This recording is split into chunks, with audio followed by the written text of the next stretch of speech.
Et l'Assemblée va entendre son Excellence Gabriel Arcanjo Ferreira da Costa, Premier ministre de la République démocratique de Sao Tomé et Principe. Je prie les services du protocole de bien vouloir escorter son Excellence.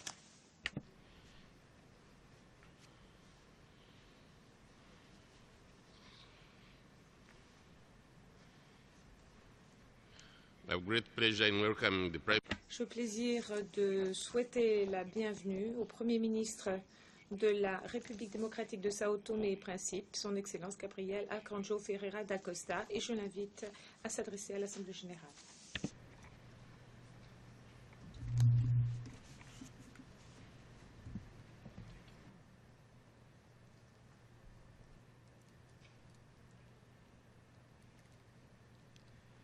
Excelências, Senhor Presidente.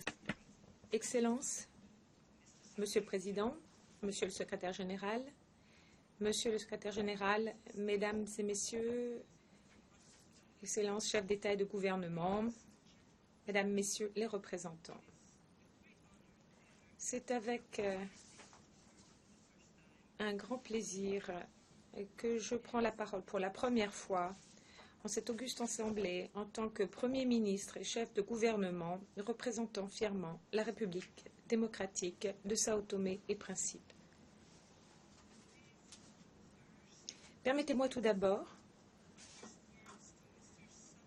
de m'adresser à M. Sam Kutesa afin de le féliciter à l'occasion de son élection à la présidence de la 69e session de l'Assemblée générale des Nations unies et pour lui offrir notre plein appui pendant son mandat que nous souhaitons empli de succès.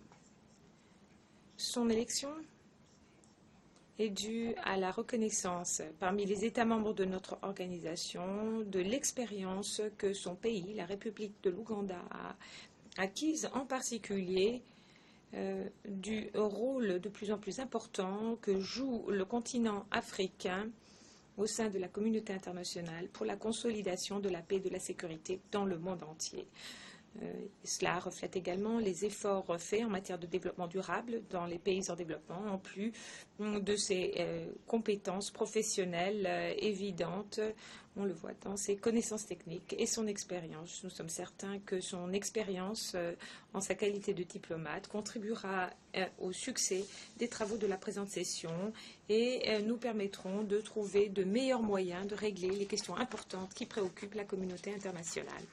Nous vous félicitons encore une fois, Monsieur le Président, pour la qualité de vos antécédents en rapport avec le thème de la présente session qui est important et opportun.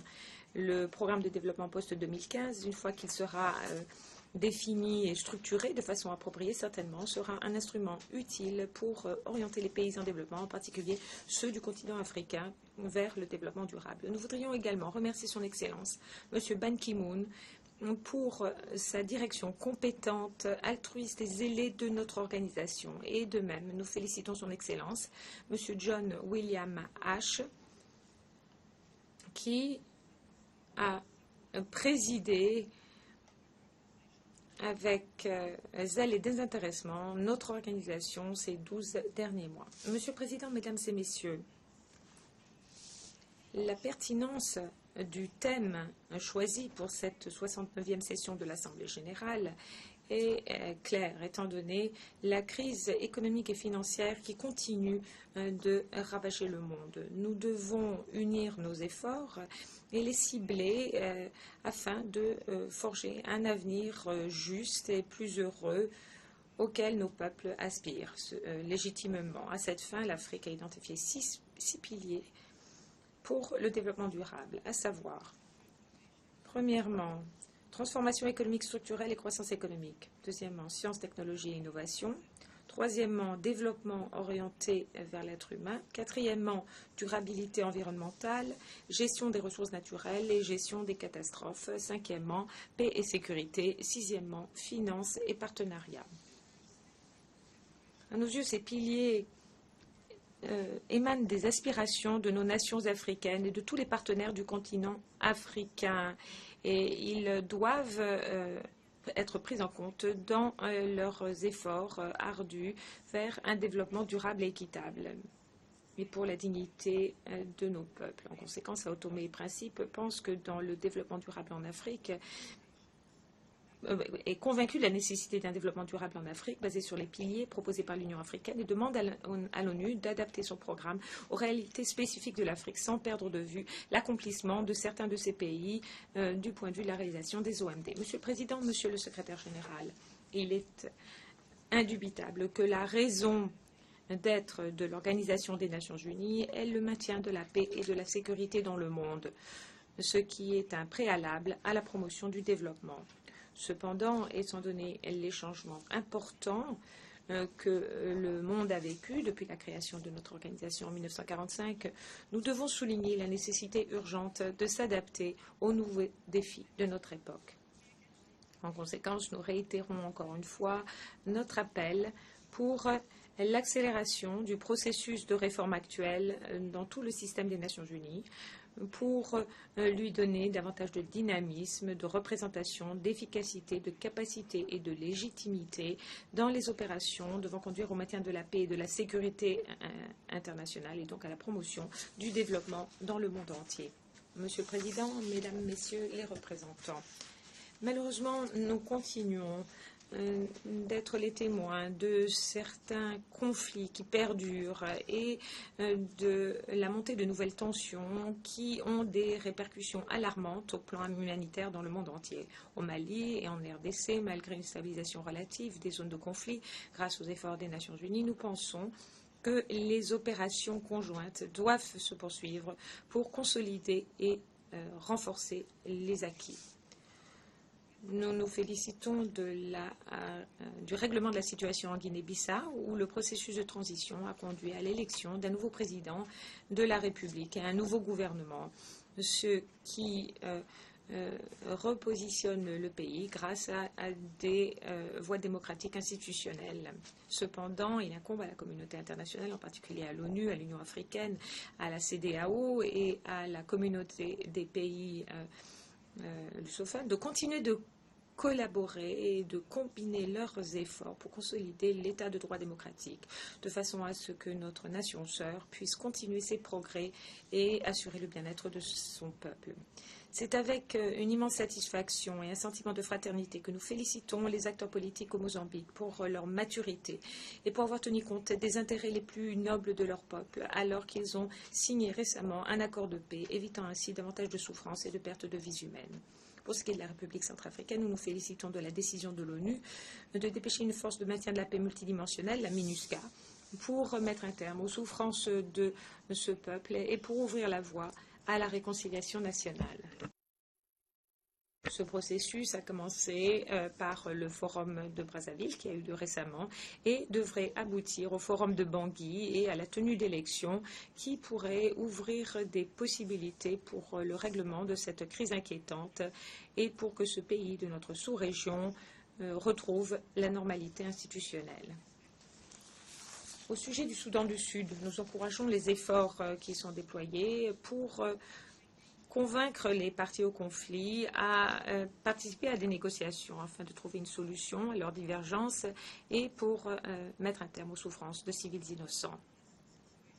La situation de longue date au Sahara occidental continue de nous préoccuper et d'exiger une plus grande participation de la part de chacun d'entre nous pour trouver un règlement final au long processus de négociation. En conséquence, nous réitérons notre appel aux parties concernées afin qu'elles retournent à la table des négociations pour parvenir à une solution politique mutuellement acceptable.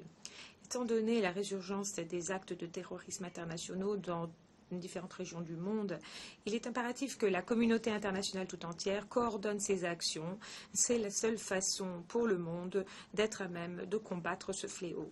À cette fin, nous voudrions exprimer notre appréhension et notre préoccupation à propos des actions engagées par Boko Haram dans la République du Nigeria, pays voisin, un pays avec lequel Sao Tomé et Principe a des liens d'amitié et différentes relations de compréhension et de coopération dans les zones d'intérêt mutuel.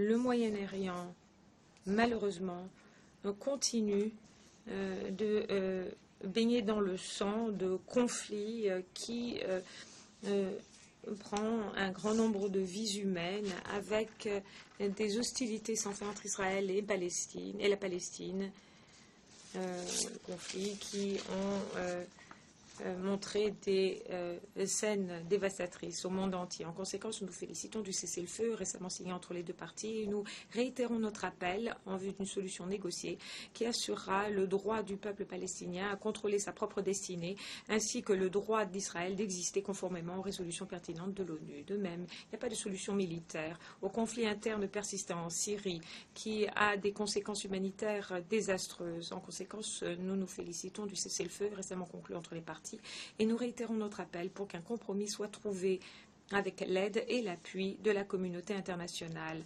pour mettre un terme aux hostilités, pour ouvrir la voie à un dialogue franc, à la table de négociation et à une solution politique pour une paix durable. Par ailleurs, pour ce qui est du conflit en Ukraine, qui cause d'importantes pertes de vies humaines également. La République démocratique de Sao Tomé et Principe regrette cette situation et demande aux partis d'agir rapidement grâce au dialogue pour régler leurs divergences. La communauté internationale ne doit épargner aucun effort pour faciliter ce dialogue. Monsieur le Président, Mesdames, Messieurs les représentants, sans doute vous serez d'accord avec nous si nous disons que notre sécurité mondiale est essentielle pour le développement durable de nos pays. En conséquence, considérant que Sao Tomé et Principe est situé au centre du golfe de Guinée, une région qui est gravement touchée par la piraterie, le terrorisme, le trafic des drogues et d'autres actes illicites commis en mer, nous avons adopté des mesures supplémentaires pour combattre ces phénomènes, comme par exemple l'élaboration d'un cadre législatif pour la modernisation des forces armées basé sur une stratégie se concentrant de façon résolue sur la mer et ses ressources. Au niveau sous-régional, nous avons travaillé dans le cadre de la CEDEAO, du Conseil de coopération du Golfe et de l'ECAS pour mettre en œuvre les recommandations du sommet de Yaoundé. À cette fin, nous nous félicitons des progrès réalisés dans la mise en place du centre de coordination interrégionale qui doit commencer ses opérations très prochainement. Et nous réitérons notre appel à la communauté internationale afin qu'elle continue de nous accompagner sur ce dur chemin vers notre sécurité collective. Nous sommes tout à fait convaincus que l'adoption de mesures face au changement climatique est une responsabilité qui doit être partagée par pays développés et en développement afin d'assurer la continuité du mécanisme de développement propre, en particulier pour les pays les moins avancés, ainsi que pour mobiliser la volonté politique nécessaire pour conclure un accord mondial juridiquement contraignant par le biais de la Convention cadre des Nations Unies sur le changement climatique, devant être adopté à la 21e conférence des parties qui devrait avoir lieu à Paris en 2015. Excellence, l'embargo commercial imposé à Cuba, il y a des décennies de cela, constitue une autre préoccupation importante pour nous. C'est pourquoi Sao Tomé et Principe réitère son appel pour que ces sanctions soient levées pour permettre à Cuba de relever ces défis de développement social et économique dans un environnement normal, sans les restrictions liées à ces sanctions, et afin qu'ils puissent tirer parti des relations commerciales sur un pied d'égalité avec les autres membres de notre organisation. Monsieur le Président, Mesdames et Messieurs les représentants, le continent africain, encore une fois, est assailli par une épidémie de fièvre hémorragique causée par le virus Ebola, avec des conséquences incalculables. À la lumière de la mortalité élevée et des effets dévastateurs de la maladie, d'une part, et étant donné le risque que cette maladie se diffuse partout dans le monde, d'autre part, nous devons identifier d'urgence les synergies nécessaires pour lutter contre, afin de sauver les milliers de vies qui sont menacées par ce terrible fléau. À Sao Tomé et Principe, Heureusement, nous n'avons pas encore eu de cas d'Ebola. Cependant, étant donné la vulnérabilité de notre pays, nos faiblesses économiques et financières et le manque d'expérience de nos institutions médicales face à cette épidémie, nous avons préparé un plan de réserve et nous avons adopté des mesures d'intervention et de prévention, y compris des restrictions à l'entrée et à la sortie de nos ports et aéroports qui pourraient avoir un impact sur notre économie fragile. Vous comprendrez que nous devons compter sur l'aide de l'OMS et sur l'appui et l'expérience des nations amies afin de protéger nos populations contre toute source ou forme de contamination. À cet égard, nous nous félicitons de l'initiative du secrétaire général qui a convoqué une réunion de haut niveau en marge de la présente session pour examiner la question et pour adopter les mesures nécessaires. Avant de terminer, je voudrais noter que la situation est calme et marquée par des progrès dans le détroit de Taïwan. Nous nous félicitons de cette évolution et nous encourageons les parties à continuer de développer leurs relations grâce aux négociations. Notre pays est heureux de voir la participation de la République de Chine-Taïwan à l'Assemblée générale de l'Organisation mondiale de la santé et applaudit le fait que Taïwan est invité pour la première fois depuis 1971 à participer à l'Assemblée de l'Organisation de l'aviation civile internationale l'année dernière. En conséquence, et étant donné le potentiel immense que représente Taïwan, nous souhaitons voir sa participation élargie à d'autres institutions spécialisées de l'ONU, comme par exemple la Convention cadre des Nations Unies sur le changement climatique et le processus de mise en œuvre du programme de développement post-2015, ce qui pourrait constituer une contribution importante à la communauté internationale. En conclusion, nous réitérons que notre pays est prêt à continuer de participer aux efforts déployés pour mobiliser la volonté et les synergies en faveur des principes de base et des nobles objectifs qui ont guidé la création de l'ONU. Excellence, il est certain qu'aujourd'hui, nous sommes un pays démocratique avec une communauté de citoyens libres, mais des défis continueront de se faire jour dans l'avenir. En conséquence, nous faisons d'immenses efforts pour consolider la démocratie de façon à ce que nos citoyens soient de plus en plus conscients et participent activement à notre existence collective et pour que le débat politique soit plus large et plus responsable afin de parvenir au compromis et de toutes les forces politiques de façon à servir de base aux réformes dont a besoin notre pays. Nous sommes tout à fait conscients du fait que notre performance économique dépend de la stabilité politique et de la confiance de nos citoyens à l'égard de nos institutions démocratiques. Je me dois, avant de terminer, de vous dire que Sao Tomé et Principe tiendra des élections législatives régionales et locales le 12 octobre, élection que l'on attend depuis longtemps. Le processus électoral est géré dans un environnement tout à fait normal et nous avons surmonté les difficultés financières liées à ces élections grâce à l'appui généreux de nos partenaires de développement et nous les en remercions sincèrement. Nous nous attendons à ce que les résultats des élections soient transparents et justes, comme le dicte notre tradition, et nous nous attendons à ce que notre parti continue d'être un phare de la démocratie dans notre sous-région. Je vous remercie de votre attention.